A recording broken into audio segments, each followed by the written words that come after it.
Todo esto de los ciclos de reelección, corrupción, antirreelección, corrupción, nos remite de nuevo al tema estructural. Y al tema estructural, procurando además ver cómo se produjo su recomposición, reactualización, a la luz de la imposición de la Constitución del 2010, que no me he cansado de decir que fue una obra, un traje a la medida de Leonel Fernández y de la cúpula del PLD en ese momento, bajo asesoría española. En gran medida, los componentes de centralización, de presidencialismo, las posibilidades de controlar desde la presidencia todas las instituciones del Estado que estaban presentes en la Constitución del 2010 fueron reforzadas por la Constitución del 66, que estaban presentes en la del 66, en la Constitución balaguerista, fueron reforzadas en la Constitución del 2010. Todo ese tema del Consejo de la Magistratura, del reforzamiento del poder del Senado, del reforzamiento del poder del presidente de la República distribuido en diferentes artículos, todo esto naturalmente adornado de modernidad en determinadas cláusulas de la Constitución, fueron pasos, determinaciones que reforzaban y remozaban la tendencia a la dictadura constitucional. Y naturalmente dictadura constitucional para garantizar que la partidocracia que ejerce poder en relación y en conexión con los grupos empresariales preferidos y los que logren mayor articulación, crear un mecanismo de acumulación de capital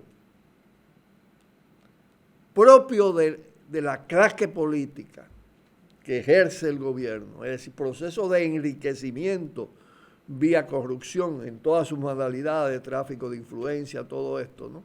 Sobrevaluaciones, contratos viciados, todo, absolutamente todo, creación de empresas conectadas para el suministro al Estado, todo eso.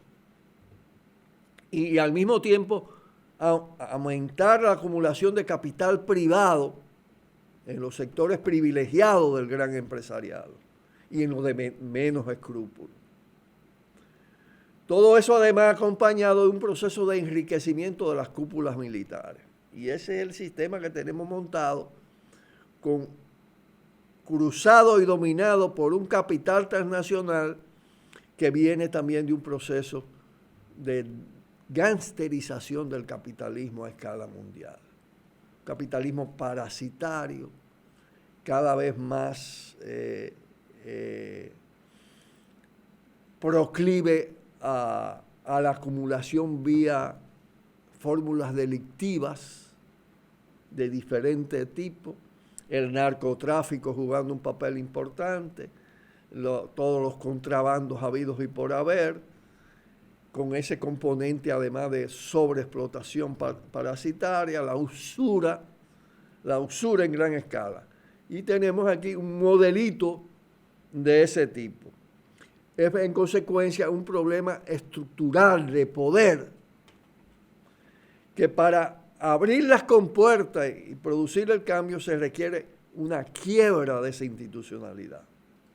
Se necesita una ruptura y una superación al mismo tiempo con una propuesta vía proceso constituyente que refunde las instituciones, reconstituya las instituciones, la impregne de democracia y cree los mecanismos de cierta invulnerabilidad a los procesos de corrupción y a esta forma de acumulación desde el ejercicio de poder.